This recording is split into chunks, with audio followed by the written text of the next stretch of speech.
C'est Elena Ordinskaya.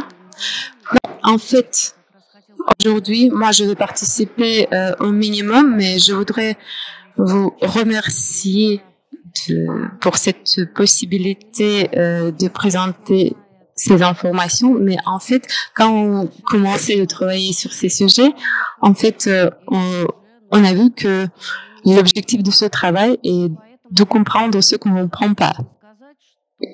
C'est très important et c'est pourquoi je peux dire que peut-être on va poser plus de questions que présenter des réponses. Et on va parler d'identification des problèmes, de description des problèmes et de comment on les comprend. Donc d'abord, je vais passer la parole à Igor Nikolaevich. Après Ilya et moi, je vais faire la conclusion. Merci. Bonjour. Alors, le sujet de notre présentation collective est les avantages et les risques de l'utilisation de monnaie digitale. Et premièrement, je voudrais définir le sujet de notre présentation et je voudrais donner une définition à la monnaie digitale. Donc ici, on a deux options. Premièrement, on peut parler de la monnaie digitale émise par les banques centrales nationales. Et deuxièmement, on peut prendre en compte les monnaies digitales qui ont été créées spontanément, indépendamment.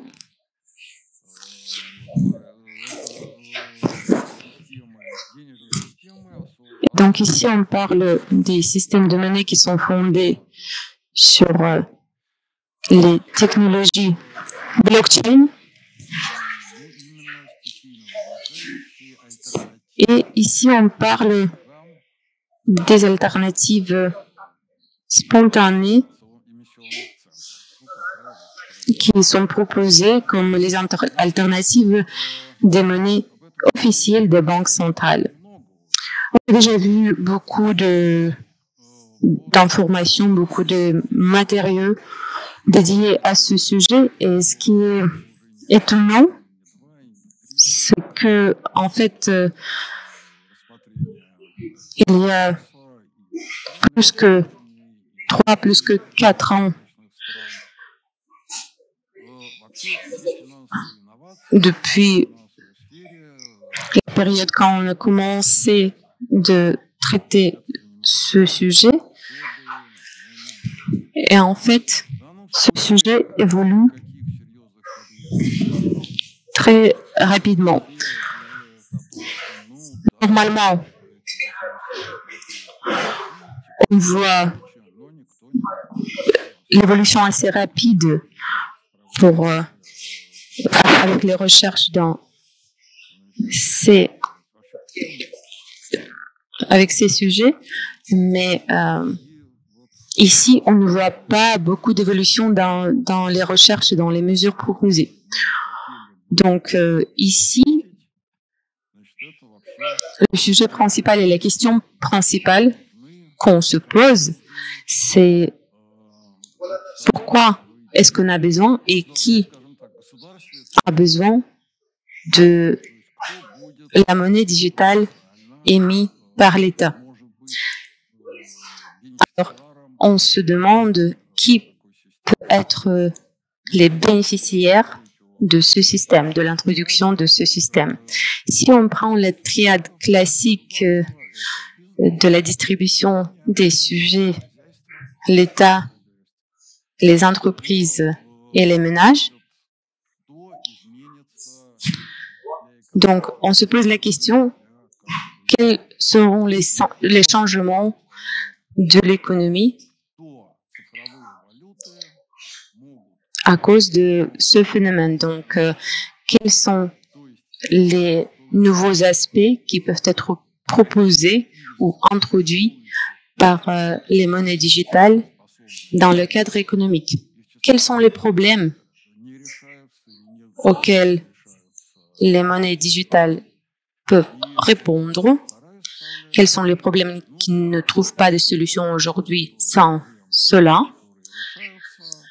Oui, on comprend qu'il y a des problèmes, les objectifs qui peuvent trouver des réponses avec les monnaies conventionnelles, mais peut-être avec les monnaies digitales, on peut trouver des solutions plus efficaces. Et troisièmement, on se demande quelles sont les particularités de transition vers l'utilisation de monnaies digitales dans les différents pays. Et est-ce qu'on va voir ici les contraintes comment pour les pays ou est-ce qu'on va voir des contraintes spécifiques aux certaines économies, certains pays? Le diapo suivant, s'il vous plaît.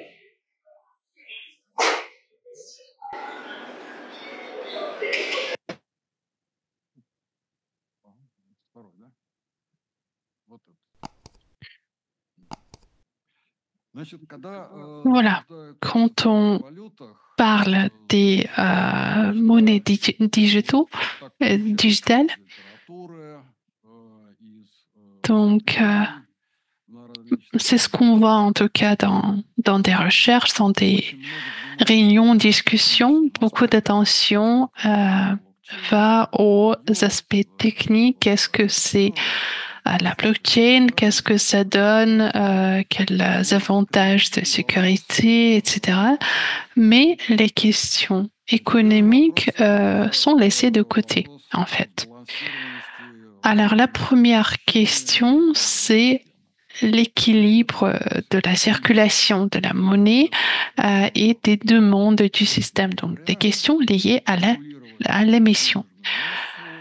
Pour contrôler la masse monétaire, on a des outils pour la monnaie réelle,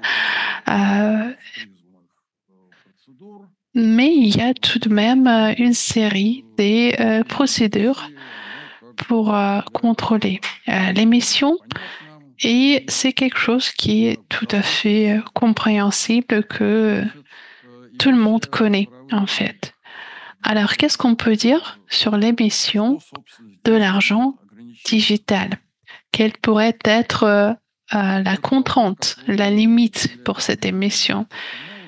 C'est une question que je trouve n'est pas assez bien traitée et mérite beaucoup plus d'attention. Alors, qu'est-ce qu'on peut dire sur cette émission dans le système traditionnel, classique? L'équilibre et l'efficacité de la monnaie sont atteints par ce mécanisme de régulation de l'émission. On va émettre de l'argent de crédit. Qu'est-ce que c'est? C'est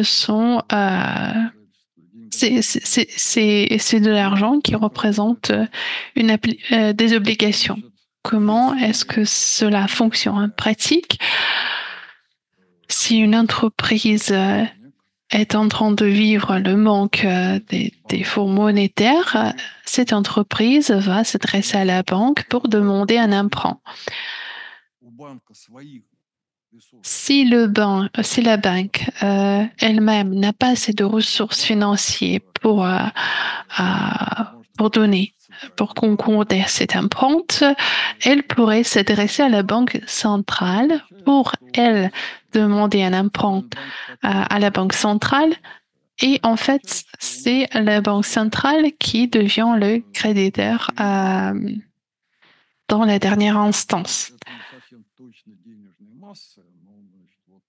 Alors ici, nous avons l'émission qui permet d'expanser cette masse monétaire, et ce système, bien sûr, nécessite le paiement des emprunts, des crédits dans les délais fixés. Alors, que se passe-t-il avec l'argent digital? Comment est-ce que cette émission de crédit pourrait être contrôlée? Quelles seront les limites de cette émission? Comment est-ce qu'on pourrait évaluer la demande en ce type d'argent de la part de l'économie? Et finalement, la capitalisation. Bien sûr, l'argent digital, c'est quelque chose qui est très utile comme un mode de paiement pour la circulation, mais qu'en est-il de la capitalisation? C'est-à-dire comment est-ce qu'on peut traduire l'épargne, l'argent gagné, comment est-ce qu'on les traduit en investissement surtout? Est-ce qu'il y a des nouveaux aspects de ces processus ou est-ce qu'on limite l'utilisation de l'argent digital pour la circulation, pour les paiements, les échanges, mais on les considère inadaptés pour faire l'épargne? Dans ce scénario-là, on aura un système binaire, un système monétaire avec l'argent traditionnel, la monnaie traditionnelle et la monnaie digitale. Et c'est l'argent classique, traditionnel, conventionnel, qui va servir à la capitalisation. Alors, pour répondre à toutes les questions que j'ai posées, il faudra tout de même se tourner vers des aspects plus techniques. Malheureusement, pour comprendre quelques éléments du fonctionnement de la monnaie digitale, donc je passe la parole à mon collègue qui va continuer cette discussion. Alors, il est vrai que la crypto-monnaie et l'argent digital, la monnaie digitale, ce sont des concepts, des termes assez nouveaux, récents pour la littérature de recherche et on les comprend différemment, les interprète différemment. Alors, on parle de la crypto-monnaie quand on parle du blockchain, par exemple, de la blockchain. Et je vais essayer de vous présenter très brièvement quelques aspects techniques pour qu'on soit tous à pied d'égalité pour la suite de notre discussion. Dans le cadre de cette intervention, on va comprendre la crypto-monnaie comme un système qui a trois fonctions. Tout d'abord, c'est la fonction de stockage et de chiffrement d'informations. Grâce à la technologie de blockchain, vous pouvez chiffrer tout type d'informations et le distribuer dans le système pour plus de sécurité et plus de fiabilité. En quelque sorte, c'est un analogue de cloud de type Dropbox, Google Disk, etc., avec une sécurité accrue de chiffrement et des technologies plus avancées de stockage des données. La deuxième fonction des systèmes de paiement. Là, on va comprendre une série des règles et des outils pour organiser le processus de transmission des données d'un utilisateur à l'autre. Une innovation technologique importante dans ce domaine, c'est l'utilisation dans la plupart des systèmes de crypto-monnaie des smart contracts. C'est-à-dire, ce sont des contrats qui prévoient que si une règle, une condition est complétée et est tenue, une certaine action doit être produite. Et cela permet de créer des systèmes de relations complexes entre deux ou plus d'utilisateurs. Troisième fonction de moyen de paiement. Là, je veux considérer la monnaie elle-même comme une monnaie, comme une pièce, comme de l'argent. Et d'habitude, quand on crée une crypto-monnaie, on va créer un white paper, donc un document blanc qui décrit le principe d'utilisation de ce monnaie, les conditions de l'émission, le fonctionnement. Si on fait une analogie avec la monnaie nationale, c'est comme une loi qui régit le fonctionnement de la Banque centrale et ses relations avec les autres acteurs du système financier et monétaire.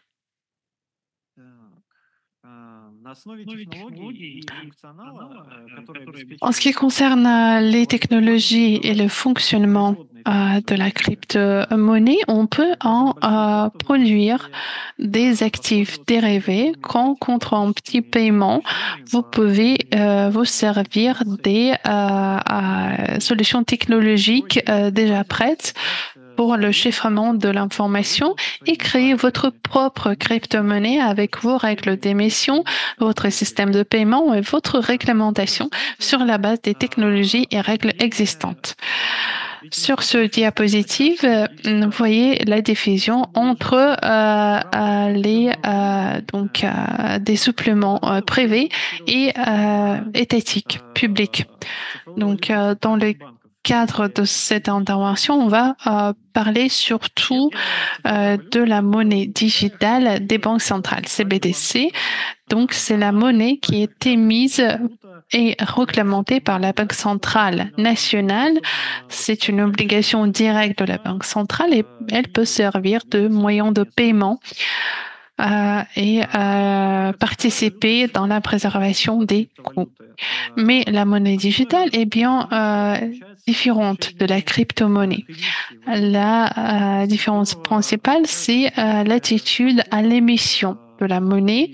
Donc, il y a une différence d'approche et différence d'architecture de sécurité qui concerne tous les participants, tous les utilisateurs. Un exemple, les crypto-monnaies les plus populaires sont basées sur une blockchain décentralisée. La sécurité dans ce type de système est atteint grâce au manque de confiance de chaque utilisateur envers l'autre. Ce sont des systèmes ouverts à tous et l'émission dans ces systèmes est strictement liée au volume des blocs d'informations produits qui contiennent toutes les informations sur les transactions sur Internet. Les données préservées dans ces blocs ne peuvent pas être modifiées ou éliminées et chaque nouvel utilisateur de ce système a les mêmes droits et comme tous les autres participants. Cela concerne également le droit d'émettre, de produire de la monnaie contre certains efforts qui visent la maintenance de la sécurité. Dans ce type de système, chacun peut créer des blocs d'information et participer dans le processus de consensus, qui est une série de mesures qui permettent de confirmer la fiabilité des blocs d'information qui sont explorés, produits par d'autres utilisateurs. Dans une blockchain centralisée, l'approche est l'inverse. C'est un système fermé où le droit d'intégration de l'information dans les blocs n'appartient qu'à l'administrateur ou aux nœuds qui sont autorisés par l'administrateur. Il peut traiter ces données de manière manuelle, les éliminer, les modifier, et tout de même, ce stockage reparti est tout de même présent dans ce système. Cela permet d'avoir un niveau de confiance absolue entre les utilisateurs, comme l'information ne demande pas de confirmation supplémentaire, et cela augmente la rapidité du fonctionnement du système et réduit le coût des transactions. Enfin, les réseaux de consortium sont un mi-chemin entre les deux premières options. Alors là, le droit d'émission est donné à chaque dirigeant de consortium et le consensus est atteint par la majorité entre tous les dirigeants à droits égaux. Par exemple, si nous avons un consortium de 3 banques, elles vont considérer un bloc d'informations fiable, correct, s'il comporte les signatures des 3 dirigeants, donc de chacune de ces banques. La sécurité est très élevée dans ce type de système, même un peu plus que dans les 2 autres.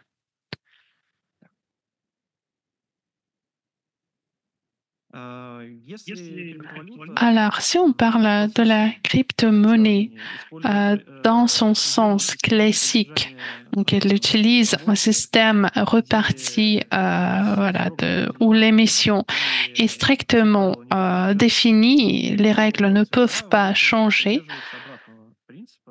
Alors, la monnaie digitale suit un principe inverse, où les principes de régulation peuvent être modifiés et il y a juste des mécanismes de réduction de risque de perte d'information. En fonction de la forme que la monnaie digitale du futur prenne, elle peut augmenter ou réduire les risques d'instabilité financière. Et sur cette carte, nous pouvons voir on peut voir que les banques centrales de plusieurs pays sont très intéressées par la recherche de ce nouveau domaine, de ce nouveau concept de la monnaie digitale. Et dans la plus grande partie des pays, cette monnaie digitale est en train d'être élaborée ou même il y a des projets pilotes de mise en œuvre de cette monnaie.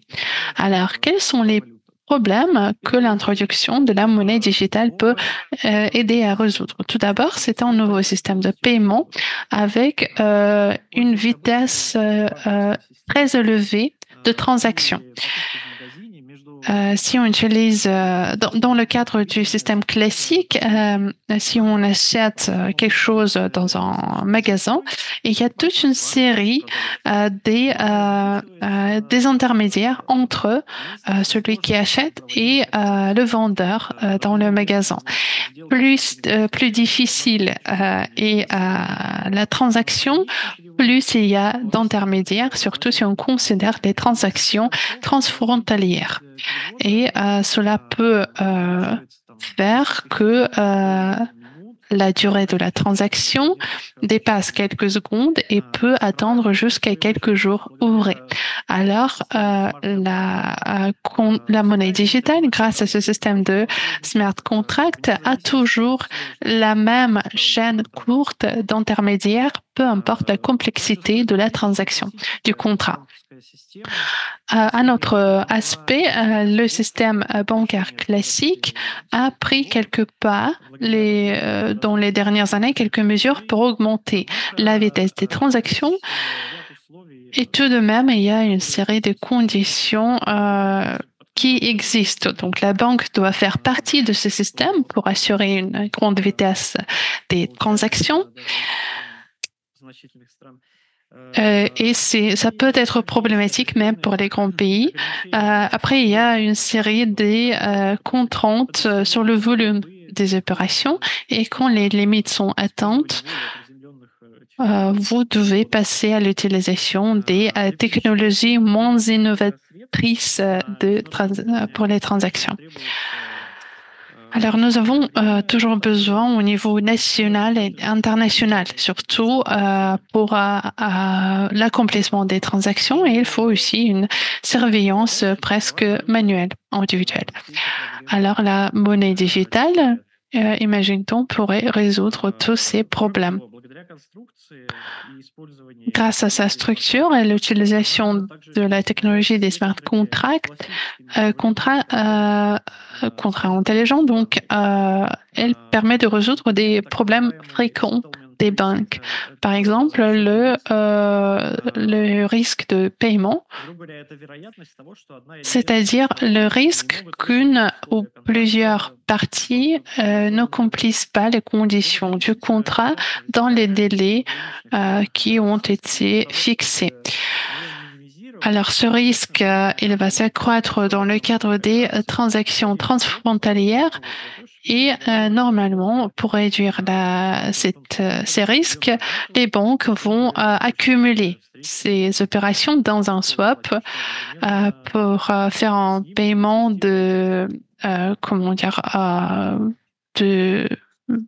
en gros, et donc de faire ça de manière mutuelle avec un autre acteur du système financier. Si la banque ne respecte pas ses obligations dans le cadre d'une telle transaction, normalement, les problèmes sont résolus au système contractuel. Donc, la dette est inscrite à votre compte et vous devez payer cette dette à la prochaine transaction. Ce n'est pas le système le plus sûr, le plus sécurisé, mais ces paiements en gros entre les institutions financières font en fait la base des transactions transfrontalières. La monnaie digitale élimine complètement ce risque et permet de réduire les coûts par la réduction du nombre des intermédiaires.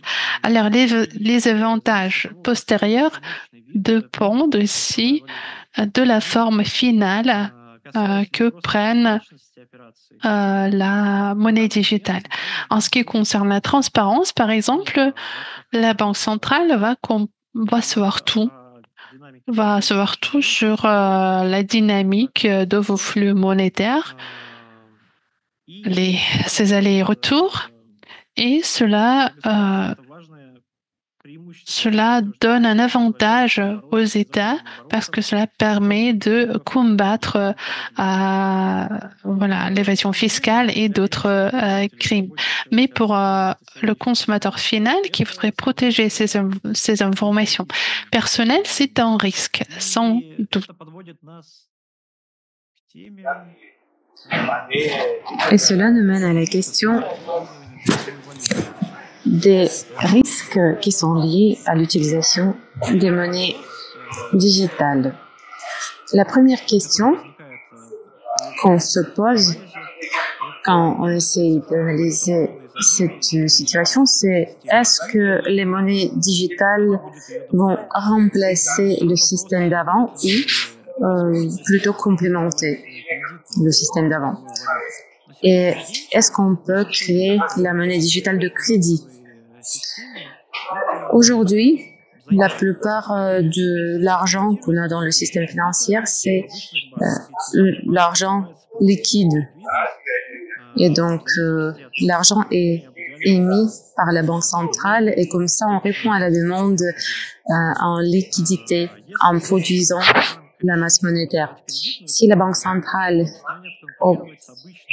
décide d'émettre la monnaie digitale, on va avoir deux systèmes qui doublent l'un l'autre et un système va être plus efficace dans le cadre de rapidité et dans le cadre de coût.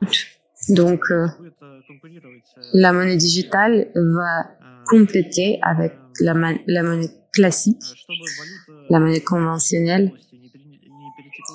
Et pour ne pas avoir la situation quand on n'a que les paiements digital, les banques vont être plus agressives en assurant les crédits et et les dépôts qui peut déstabiliser le système financier d'aujourd'hui. De le point de vue de la sûreté et sécurité, en fait, il faut penser, est-ce que la Banque centrale doit créer un nouveau système de blockchain ou on peut utiliser les systèmes existants? Aujourd'hui, la plupart des banques utilisent les solutions technologiques des crypto-monnaies matures. Et ils utilisent ces monnaies comme la base et ajoutent une surstructure pour émettre leur propre crypto-monnaie. Et après, il faut mentionner attaque 51 ou objectif 51, tâche 51. C'est le problème qui, en fait, on voit lié dans les situations avec blockchain. Et si dans le système décentralisé de blockchain, la sûreté est assurée par tous les participants de ce réseau, dans ce cas, le criminel doit vraiment avoir accès aux capacités qui sont utilisées par les autres participants. Et cela rend cette tâche très complexe. Et si on a le consortium, malheureusement, il n'y a pas de son. Le micro a été coupé. Donc, le dernier problème que je voudrais toucher, c'est le niveau de pression à l'utilisateur final. Avec la monnaie digitale, bon, on peut la créer, on peut expliquer aux utilisateurs pourquoi on a besoin de ce type de monnaie et comment on peut éviter à divulguer aux criminels les données personnelles et comment on peut éviter de leur donner accès à vos comptes. Mais en fait, il faut prendre en compte le coût de ce type de formation. Et en plus à ça, il y a le risque suivant. Quand on passe le contrôle d'émission à une personne, on peut avoir les précédents de contrôle de dépenses et de transactions de certains utilisateurs. Par exemple, on peut dire que oui, on peut augmenter votre salaire mais cette augmentation va être en monnaie digitale et vous ne pouvez pas l'utiliser pour acheter de l'alcool ou des chocolats. Et en fait, ces mesures ne vont pas être très populaires avec les utilisateurs finaux. Et moi, je vais conclure à cela. Merci.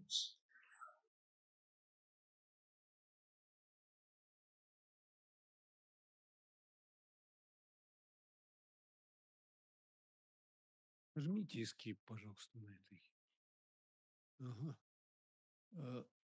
Коллеги, прошу задавать вопросы. Bon, chers collègues, est-ce que vous avez des questions? Je pense que c'est un sujet très intéressant. La monnaie digitale. Merci beaucoup pour cette présentation. Et moi, je voudrais juste avoir quelques clarifications. On peut prendre en fait deux questions qui sont liées aux Russes, qui sont plus proches aux Russes, c'est la commerce en pétrole. En fait, ici, on a le schéma commercial très simple, et ici on a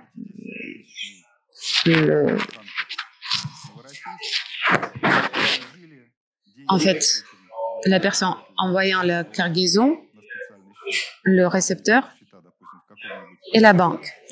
Par exemple, on a un pétrolier, l'argent est transféré à Paribas et en fait, après que le pétrolier quitte le port, l'argent doit être données à l'envoyeur. En fait, les monnaies digitales vont être, le schéma va être plus complexe, disons. Donc, est-ce que vous avez les schémas de contrat, les schémas de réalisation des paiements avec les crypto-monnaies? Tout cela est en train de se former. Bon, en fait, on a un système de contrat déjà et le système bancaire classique déjà décrit ce type de situation, ce type de contrat.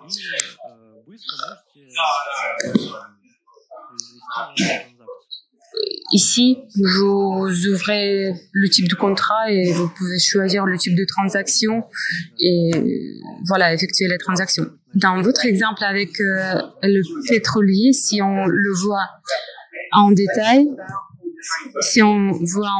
le processus, dans ce cas, la chaîne va être plus large, il y aura plus d'intermédiaires par une personne. Mais en fait, pour moi, si par exemple, je suis commerçant en pétrole, moi, je m'en fiche.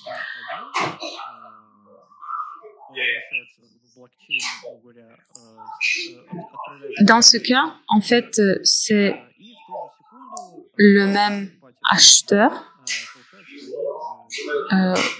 Acheteur 1 envoie l'argent et acheteur 2, la personne qui envoie le pétrole reçoit l'argent.